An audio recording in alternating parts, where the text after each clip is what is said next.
dalam kisah Umar bin Khattab radhiyallahu anhu pernah meminta kepada orang-orang yang terpercaya di Hims, ya, untuk mendaftar siapapun orang miskin di di kota Hims itu.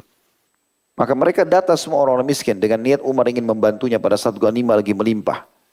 Maka pada saat melihat daftar nama, Umar bin Khattab kaget. Orang yang pertama dari orang-orang miskin adalah Sa'id bin Amir. Kata Umar bin Khattab, siapa Sa'id bin Amir ini?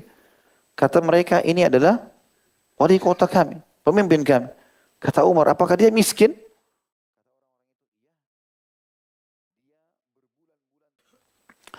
Teman-teman sekalian, Sa'id bin Amir ini, judul yang sengaja saya berikan sebagai simbol beliau adalah simbol kecerdasan. Kecerdasannya dalam arti kata di sini adalah bagaimana dia memilih Allah dan Rasulnya serta mendahulukan akhirat dari dunia. Kisahnya juga beranjak daripada sikap Umar bin Khattab radhiyallahu anhu. Pada saat Umar menjadi khalifah, salah satu kiprah yang paling besar yang Umar bin Khattab lakukan adalah beliau hati-hati sekali dalam memilih gubernur dan wali kotanya. Atau wali kotanya. Setiap kota beliau kasih satu orang yang memimpin di sana. Dan beliau betul-betul menyortir orang-orang itu dinilai dari sisi, ya, persahabatannya dengan Nabi SAW, dinilai dari pengorbanannya dalam agama dan bagaimana kezuhudannya terhadap dunia. Kalaupun ada orang yang ternyata hidupnya siap untuk berfoya-foya misalnya atau terbuka pintu untuk itu, maka oleh Umar bin Khattab ditutup. Salah satu kota yang sering bergejolak di zaman Umar bin Khattab karena banyaknya keluh kesah masyarakatnya, dan hampir setiap wali kota yang ditunjuk di sana selalu saja oleh masyarakatnya mereka minta kepada Umar ganti. Jadi ada dua kota di wilayah kekuasaan Umar bin Khattab sering kali ganti wali kota, yaitu Hims di negeri Syam dan juga Kufa di Irak. Dua-duanya ini paling banyak pergantian wali kota pada saat itu karena banyaknya keluh kesah yang disampaikan. Sampai akhirnya Umar bin Khattab mulai berpikir, kira-kira Hims ini cocoknya orang siapa? Harus sosok orang yang punya pendirian kuat dan memang tidak terpengaruh dengan dunia. Karena Hims di negeri Syam itu adalah wilayah yang tadinya dikuasai oleh Romawi. Dan kehidupan mereka masih berbekas dengan kehidupan Romawi. Dengan kemegahannya, dengan kecantikan wanitanya, dengan fitnahnya banyak sekali, harta yang melimpah. Maka butuh seseorang yang bisa memimpin itu. Setelah istikharah, Umar akhirnya terfikir untuk menunjuk Sa'id bin Amir sebagai wali kota Hims. Waktu lagi dipanggil Sa'id bin Amir oleh Umar bin Khattab untuk menjadi gubernur atau wali kota di tempat yang dia tunjuk tadi, Hims, maka sempat Sa'id menasihati Umar. Karena waktu itu masih baru-baru Umar menjadi khalifah. Sa'id tadinya dipanggil untuk ditunjuk oleh Umar. Tetapi di sini Sa'id waktu datang, dia tidak pakai tanya kenapa saya dipanggil Amir Mukminin. Dia begitu ketemu Umar, dia ingin cari pahala. Maka dia langsung mengatakan, wahai Umar, aku berwasiat kepadamu agar engkau takut kepada Allah dalam urusan manusia. Sekarang kau pemimpin nih. Semua urusan yang berhubungan dengan masyarakatmu, kau harus takut kepada Allah dalam masalah itu. Dalam arti kata, jangan kau ikuti hawa nafsu mereka. Selama haram, Allah haramkan, hukum mereka yang melanggar. Selama benar, dukung mereka. Kalau memang itu benar di mata Allah. Hai Umar, aku wasiatkan kepadamu agar engkau takut kepada Allah dalam urusan manusia. Dan jangan engkau takut kepada manusia dalam urusan Allah. Jangan terbalik, karena mau cari ridhonya manusia, maka kau tinggalkan atau melanggar hukum Allah. Ucapanmu jangan pernah menyalahi perbuatanmu. Sebab ucapan yang terbaik adalah yang dibenarkan oleh perbuatan. Kau suruh sesuatu, kau harus menjadi orang yang pertama melaksanakannya. Kau larang sesuatu, kau harus menjadi orang pertama yang meninggalkannya. Wahai Umar, perhatikanlah dengan baik orang yang telah Allah percayakan kepadamu urusannya dari kaum muslimin, baik mereka yang jauh ataupun yang dekat. Sekarang Allah manahkan kau memimpin sekian luas wilayah Islam. Semua individu muslim itu tanggung jawabmu sekarang. Hati-hati, mereka bisa menuntut pada hari kiamat. Cintailah mereka sebagaimana engkau mencintai dirimu sendiri dan keluargamu. Dan buatlah mereka membenci apa yang engkau benci untuk dirimu dan keluargamu. Artinya apa yang kau tidak suka buat dirimu dan keluargamu, jangan juga kau lakukan pada mereka. Goncangkanlah kumpulan manusia untuk menuju kepada kebaikan. Selalu sibuk, perintahkan mereka, tegaskan mereka agar selalu patuh kepada Allah. Dan jangan engkau khawatir terhadap kecaman orang selagi di jalan Allah. Maka Umar menjawab kepada Sa'id, wahai Sa'id, siapa yang mampu melakukan itu? Kata Sa'id, yang mampu melakukan adalah orang sepertimu, hai Umar, yang telah diberikan Allah kepercayaan untuk mengurusi permasalahan umat Muhammad. Tidak ada lagi jarak antara orang seperti kamu dengan Allah. Ya, nanti akan kita bahas di dalam pelajaran kita insya Allah, bagaimana pemimpin-pemimpin itu sebenarnya kalau mereka bertakwa kepada Allah, mereka sangat dekat dengan Allah. Bahkan salah satu orang yang diijabah doanya adalah pemimpin yang adil. Maka Sa'id memahami masalah itu, kemudian dia menasihati Umar radhiyallahu anhu. Kemudian Umar berkata pada saat itu, ya, hai Sa'id, aku memanggilmu dengan tujuan akan menunjukmu menjadi wali kota di Hims. Begitu mendengar kata wali kota, diangkat, ditawarkan langsung. Dia begitu langsung disuruh pergi, bertugas. Namun Sa'id tiba-tiba menanggapi dan mengatakan, jangan engkau uji diriku wahai Amir Mukminin. Umar berkata, maksudnya jangan kau uji aku. Ini nanti jadi fitnah buat aku ini. Sudah cukup, aku biarkan aku ibadah, jangan diganggu. Maka kata Umar, demi Allah, aku tidak akan membiarkanmu hai Sa'id. Karena kamu dan yang semisalmu, maksudnya para sahabat-sahabat Nabi, telah mengalungkan jabatan ini di leherku. Kalian yang pilih aku menjadi khalifah. Setelah itu kalian tinggalkan aku. Lalu Umar mengatakan, aku akan tunjuk kamu menjadi wali kota sekarang dan kau tidak bisa menolaknya. Dan aku akan tentukan gajimu sekarang. Harus sesuatu yang kau minta, jumlah tertentu. Maka kata Sa'id, Allah yang Maha Suci dan Maha Pemurah telah memberikan kepadaku rezeki yang cukup tanpa hal itu. Maksudnya, aku tidak butuh semua itu. Tidak ada penentuan gaji, tidak ada segala macam. Apa yang ditentukan aku terima saja. Uniknya, pada saat dia tiba di Hims, ada beberapa hal yang terjadi pada saat itu. Tetapi yang paling sering dinukil adalah setiap kali dia terima gajinya di akhir bulan, maka dia mengeluarkan kebutuhan pokok keluarganya secara pas-pasan. Berapa kebutuhannya dihitung sama dia pas-pasan. Sisanya semua disedekah. Lalu istrinya sempat berkata, pernah bertanya kepada dia, mana gajimu hai Sa'id? Dia tahu gaji suaminya berapa, maka dia mengatakan mana sisa gajimu. Kata Sa'id, aku telah meminjamkannya. Lalu orang-orang datang kepadanya seraya berkata, sesungguhnya keluargamu, istri anakmu, dan juga besan-besanmu, kerabatmu, juga memiliki hak. Kenapa kau hanya bagi-bagi kepada orang umumnya? Kata Sa'id, ketahuilah aku tidak pernah mendahulukan orang lain dari mereka. Aku tahu kebutuhan mereka berapa aku sudah kasih. Sisanya aku akan sedekahkan. Dan tidak ada yang bisa menolak atau melarangku untuk itu. Aku tidak akan mendahulukan orang lain sebelum mereka dan tidak akan mengemis untuk mendapatkan kerelaan manusia manapun demi mendapatkan bidadari di surga.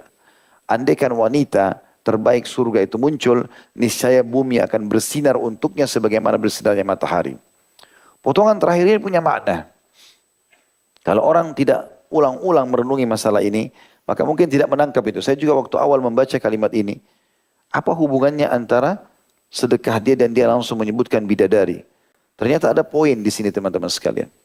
Salah satu yang menjadi motivator terbesarnya Sa'id ibn Amir radhiyallahu anhu agar dia bisa selalu menjalankan perintah Allah mendengar larangan adalah fasilitas surga. Dan secara pribadi beliau termotivasi kepada para bidadari yang Allah janjikan. Dan nanti kita sebutkan dalam pelajaran kita, ternyata ini bukan aib untuk bisa mempelajari apapun fasilitas di surga dan kita merindukan untuk mendapatkan itu. Nah, ini ternyata menjadi sebuah motivator yang sangat besar. Di dalam kisah yang lain, pernah dia ingin bersedekah. Ya. Dalam kisah, Umar bin Khattab radhiyallahu anhu pernah meminta kepada orang-orang yang terpercaya di Hims, ya, untuk mendaftar siapapun orang miskin di kota Hims itu. Maka mereka data semua orang-orang miskin dengan niat Umar ingin membantunya pada saat ghanimah lagi melimpah. Maka pada saat melihat daftar nama, Umar bin Khattab kaget. Orang yang pertama dari orang-orang miskin adalah Sa'id bin Amir. Kata Umar bin Khattab, siapa Sa'id bin Amir ini? Kata mereka, ini adalah wali kota kami, pemimpin kami. Kata Umar, apakah dia miskin? Kata orang-orang itu, iya. Dia berbulan-bulan tidak pernah menyalakan api di rumahnya. Kata Umar, kemana gajinya? Kata mereka, dia hanya memberikan kebutuhan pokok keluarganya, sisanya selalu disedekahkan. Maka Umar pada saat mendengar tersebut menangis, lalu mengatakan, berikanlah kepada Sa'id ini satu kantong isinya 1.000 dinar. Banyak sekali ini, ratusan juta kalau sekarang. Kasih ke dia, biar dia penuhi kebutuhannya. Maka pada saat datang bantuan tersebut, para pengawal-pengawal Umar ini datang dan membawakan dan menceritakan ini adalah hadiah dari Amir Mu'minin. Sa'id bin Amir duduk di depan kantong uang itu, merenung, keningnya berkerut, matanya meneteskan air mata, sedih sekali. Lalu istrinya datang kepada dia lalu mengatakan, kenapa wahai Sa'id setelah utusan Umar pergi? Apakah Amir Mu'minin meninggal dunia? Kata dia, tidak.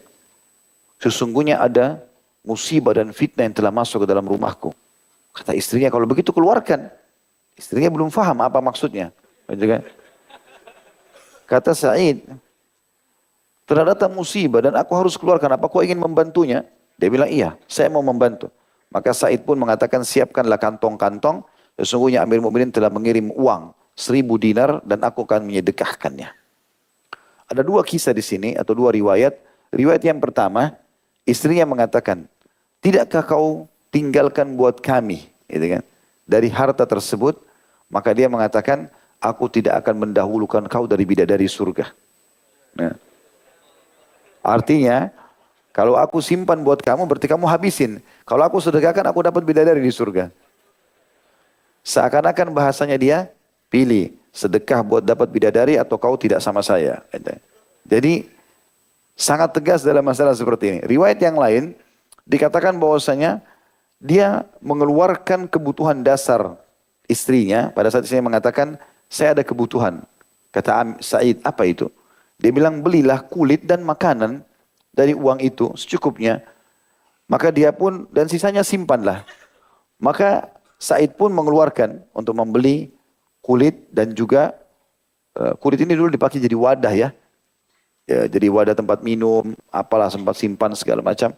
Pakaian, ya, kemudian juga makanan. Dan dia sempat membeli 2 orang budak pada saat itu, ya, sebagai investasinya. Sisanya, ya, dia mengatakan pada istrinya, sisanya saya akan investasikan. Dan kita berharap dari keuntungannya kita gunakan untuk kebutuhan kita. Kata istrinya, baiklah, ide yang sangat bagus. Beberapa waktu kemudian ternyata makanan sudah habis. Ya. Kebutuhan juga kulit yang sudah dibeli, sudah dipakai semuanya. Maka dia mengatakan, wahai Sa'id, sesungguhnya kebutuhan indah itu sudah habis di rumah. Gitu. Ya, bisa nggak kamu minta kepada orang yang kamu investasikan itu keuntungannya untuk kita pakai lagi? Maka Sa'id terdiam. Diulangi 2 kali terdiam, 3 kali diulangi terdiam. Maka Sa'id tertunduk lalu kemudian meninggalkan rumahnya. Rupanya ada salah satu kerabat istrinya masuk dan mengatakan, apa yang kau lakukan dengan Sa'id? Kau telah membuatnya sedih. Dia bilang, saya cuma menanyakan masalah uang itu. Ketahuilah, kata keluarga istrinya itu, ketahuilah, suamimu telah menyedekahkannya. Dan dia tidak ingin ditahu kalau dia itu sudah menyedekahkannya. Maka jangan kau tanyakan mulai hari ini. Gitu kan. Itu riwayat yang kedua tentunya. Pernah juga satu hari teman-teman sekalian, dalam riwayat lain dikatakan Sa'id berkata pada istrinya, jangan kau buru-buru menyimpulkan. Sesungguhnya aku memiliki sahabat-sahabat yang belum lama berpisah denganku. Maksudnya para sahabat-sahabat Nabi. Mereka sudah ada yang mati syahid, mereka mati dalam keadaan ibadah. Aku tidak ingin terhalangi dari mereka. Biarkan aku berbuat seperti mereka. Sementara aku memiliki dunia dan seluruh isinya. Jadi tidak ada gunanya. Lebih baik aku ikut sama mereka, mati dalam keadaan mati syahid atau mati dalam keadaan ibadah, daripada aku selalu mengumpulkan dunia dan lupa menjauhi apa yang mereka lakukan. Andai kata ada sebaik-baik wanita surga muncul dari langit, pastilah ia sudah menerangi penduduk bumi. Dan pastilah pula cahaya wajahnya mengalahkan matahari dan bulan. Aku sekarang ingin mengejar bersama mereka bidadari yang dijanjikan di surga. Yang sudah dikatakan oleh Nabi SAW, kalau satu wanita ahli surga turun ke muka bumi ini, maka niscaya akan menerangi seluruh pelosok bumi ini. Dan andai saja kain yang ada di kepalanya terhempas sekali saja, sudah cukup membuat wanginya mengelilingi atau memenuhi seluruh bumi ini. Maka dia mengatakan, sungguh tutup kepala yang dikenakan bidadari itu lebih baik daripada dunia dan seluruh isinya. Dan sungguh engkau menurutku lebih pantas untuk aku tinggalkan demi mendapatkan mereka, daripada aku meninggalkan mereka demi kamu. Maka istrinya pun mengizinkan dan rela uang itu disedekahkan. Selanjutnya teman-teman sekalian, ada sebuah pesan juga dititipkan oleh penulis tentunya. Subjudulnya itu adalah surat mendesak untuk para pemimpin umat. Saya bacakan dulu supaya bisa lebih jelas nanti apa yang ingin dititip beratkan. Beliau mengatakan, saya akan memaparkan kisah ini dengan cepat kepada setiap pemimpin yang diberi amanah oleh Allah untuk memimpin rakyatnya. Baik itu dalam jumlah yang kecil maupun besar. Agar dapat mengambil pelajaran bahwa kekuasaan itu merupakan suatu beban, bukan kehormatan. Ia adalah amanah dan di hari kiamat kelak akan menjadi kehinaan dan penyesalan bila tidak dijalankan sesuai dengan perintah Allah. Allah berfirman tentang para pemimpin-pemimpin tersebut yang telah memimpin di dunia. Surah As-Saffat ayat 24. A'udzu billahi minasyaitonir rajim. Waqifuhum innahum mas'ulun. Tahan mereka semua itu di tempat perhentian karena sungguhnya mereka semua akan diminta pertanggungjawaban. Juga sabda Nabi SAW, kullukum ra'in wa kullukum mas'ulun ar-ra'iyatih. Fal imamu ra'in wa huwa mas'ulun ar-ra'iyatih.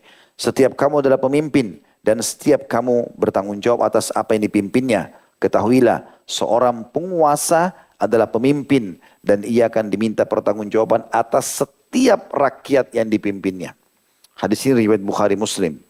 Juga sabda Nabi SAW, ma min rajulin yali amra asyrata kama fauka ma min rajulin yali amra asyratin fama fauka dhalika illa atallaha azza wa jal maglulan yawmal qiyamati yaduhu ila unuqihi fakkahu birruhu awbakahu ithmuhu awwaluha malamatun wa awsatuha nadamatun wa akhiruha khizyun yawmal qiyamah. Tidak ada seorang laki-laki pun, kata Nabi SAW, yang menangani urusan 10 orang saja. Jangankan satu kota, satu desa, satu negara yang besar. 10 orang saja. Atau lebih sedikit dari itu, melainkan ia akan datang kepada Allah dalam kondisi kedua tangannya terbelenggu ke lehernya, diikat. Dibuka oleh kebajikannya atau diikat oleh dosanya. Permulaan kepemimpinan itu adalah celaan. Pertengahannya adalah penyesalan dan akhirnya adalah kehinaan di hari kiamat. Artinya kalau orang sampai tidak memaksimalkan jabatan dia untuk kebutuhan akhirat. Jadi bukan untuk justru ya sibuk dengan kendaraan baru, sibuk dengan pakaian baru, sibuk dengan istana baru, bukan itu. Karena semua akan ada tanggung jawabnya. Justru pada saat dia jadi pemimpin, dia tahu semua itu bisa menjadi sumber pahala dia kalau dia berikan haknya masyarakatnya dan dia gunakan harta pada tempatnya atau sebaliknya. Itu akan menjadi penyesalan pada hari kiamat.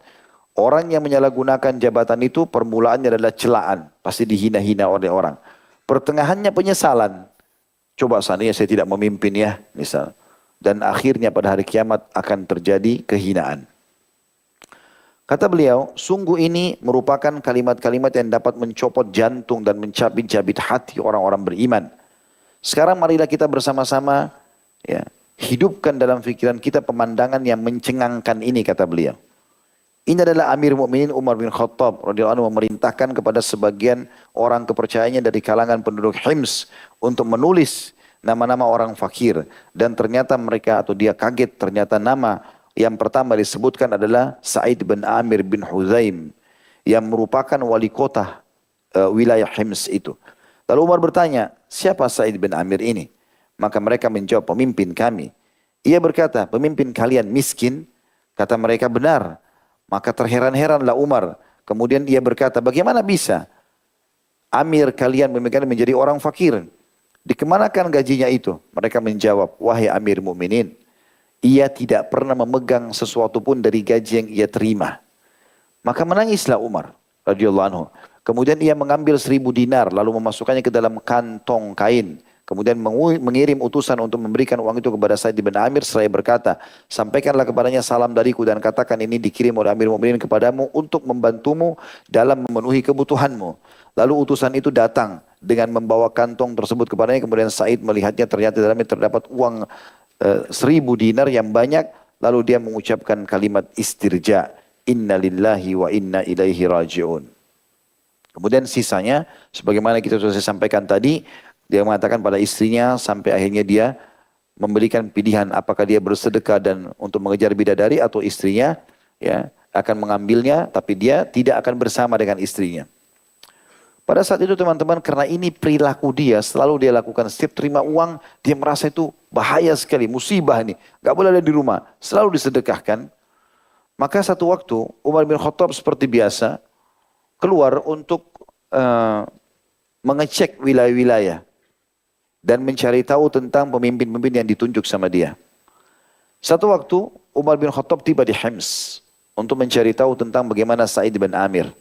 Maka dia berkata, wahai penduduk Hims, kumpulkan semua. Tapi Sa'id bin Amir gak boleh hadir. Masyarakatnya saya dulu. Bagaimana kalian dapati pemimpin kalian? Lalu mereka mengeluhkan tentang Sa'id. Ya, ada 4 perkara besar. Penduduk Hims, dikatakan dalam riwayat, terkenal dengan sebutan Kufa kecil. Karena mirip dengan Kufa dari sisi keluhan masyarakatnya terhadap pemimpinnya. Mereka berkata, kami mengeluhkan 4 hal. Yang pertama, ia tidak keluar menemui kami kecuali setengah siang hari. Ya. Atau setelah siang hari. Jadi kalau pagi habis subuh, gak pernah keluar.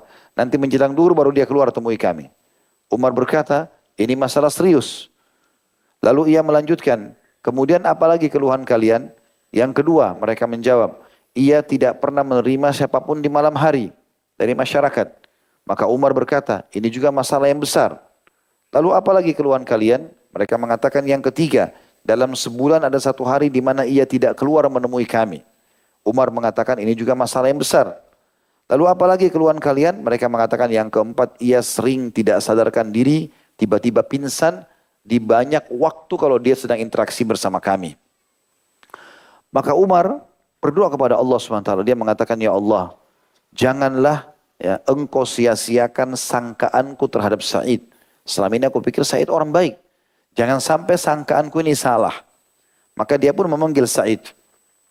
Setelah dipanggil Sa'id radhiyallahu anhu bin Amir, didudukkan bersama dengan masyarakatnya, maka Umar pun mulai bertanya, wahai Sa'id, pendudukmu, masyarakatmu mengeluhkan tentang keadaanmu 4 perkara.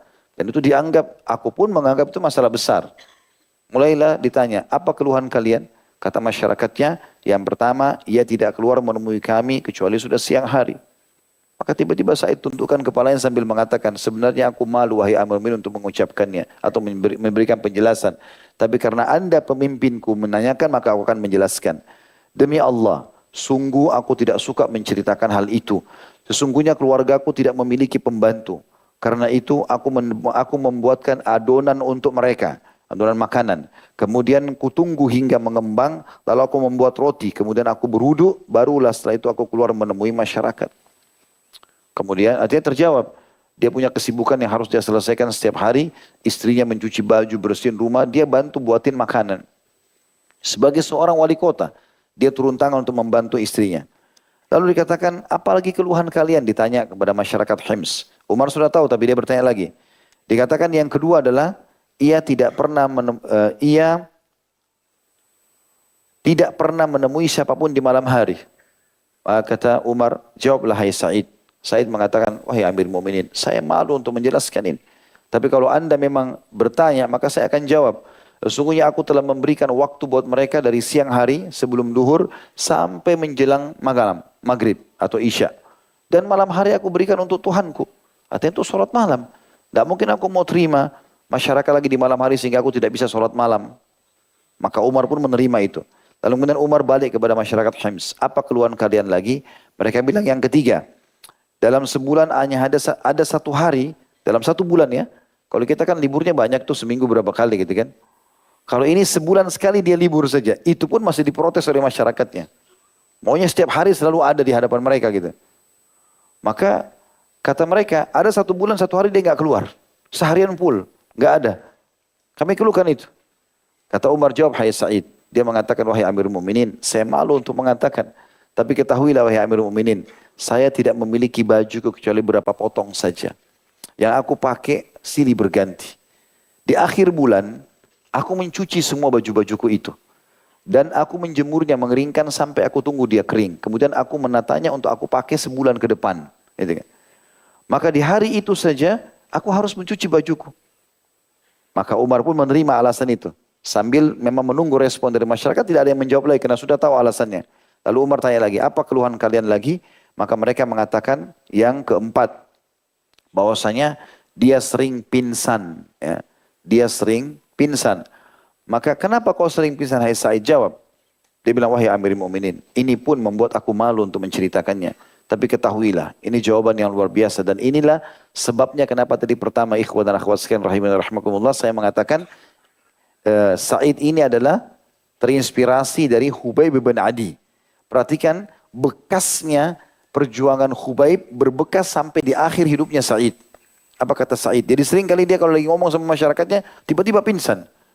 Jadi mereka bingung kenapa pingsan, ada apa, dan tidak mau menjelaskan. Tapi sekarang karena Umar yang tanya sebagai khalifah, dia mengatakan, aku telah menyaksikan dengan mata kepalaku kematian Khubaib al-Ansari di Mekah, di mana orang-orang Quraisy mencincang dagingnya, kemudian menggantungnya pada sebuah tiang seraya berkata, sukakah kamu bila Muhammad menggantikan posisimu? Lalu ia menjawab, demi Allah aku tidak suka berada di tengah keluarga dan anak-anakku sementara Muhammad terkena satu duri pun. Kemudian ia memanggil, wahai Muhammad, tidakkah aku mengingat, ya, kemudian dia memanggil, maaf ini sampai situ riwayatnya tadi, terkena satu duri pun. Kemudian kata Said, tidaklah aku mengenang hari itu dan bagaimana sikapku tidak menolong Khubaib yang begitu tegar dalam mempertahankan agama Allah ini, ya, kecuali aku khawatir kalau Allah menghukumku. Dan pada saat rasa takutku itu muncul, aku pun pingsan. Maka kata Umar, segala puji bagi Allah yang tidak pernah melesetkan firasatku tentangmu. Lalu Umar pun mengirimkan kepadanya 1000 dinar yang lain. Sambil menulis surat lagi. Gunakanlah ini untukmu. Maka berkatalah istri Sa'id, segala puji bagi Allah yang telah memberikan kecukupan pada kita dari pengabdianmu. Lalu Sa'id berkata lagi pada istrinya, apakah kau mau yang lebih baik dari itu? Kita berikan saja uang ini kepada orang-orang, ya, yang datang kepada kita dan lebih membutuhkan daripada kita. Kata istrinya, baiklah. Kenapa? Karena awal tadi sudah diancam. Lalu ia memanggil seorang laki-laki dari keluarganya yang ia percaya. Kemudian meletakkan uang tersebut dalam kantong-kantong yang banyak. Lalu berkata kepadanya, bawalah ini kepada janda-janda keluarga fulan. Berikanlah ini kepada orang miskin keluarga fulan. Berikanlah kepada orang-orang yang tertimpa musibah dari keluarga besarnya fulan. Berikanlah kepada anak-anak yatim dari keluarga fulan. Ya. Maka dia mengatakan, infakkan semua ini. Kemudian ia kembali ke pekerjaannya. Istrinya lalu berkata, tidakkah engkau membeli seorang pembantu buat kami? Apa yang bisa dilakukan oleh uang yang sisa sedikit ini? Maka ia menjawab, akan datang kepadamu apa yang lebih engkau butuhkan dari seorang pembantu. Maksudnya adalah akhirat. Dan dengan kalimat ini, akhirnya istrinya memahami tentang sifat suaminya. Kalau dia tidak ingin sesuatu yang lebih ada di rumahnya, kecuali hanya kebutuhan dasar saja.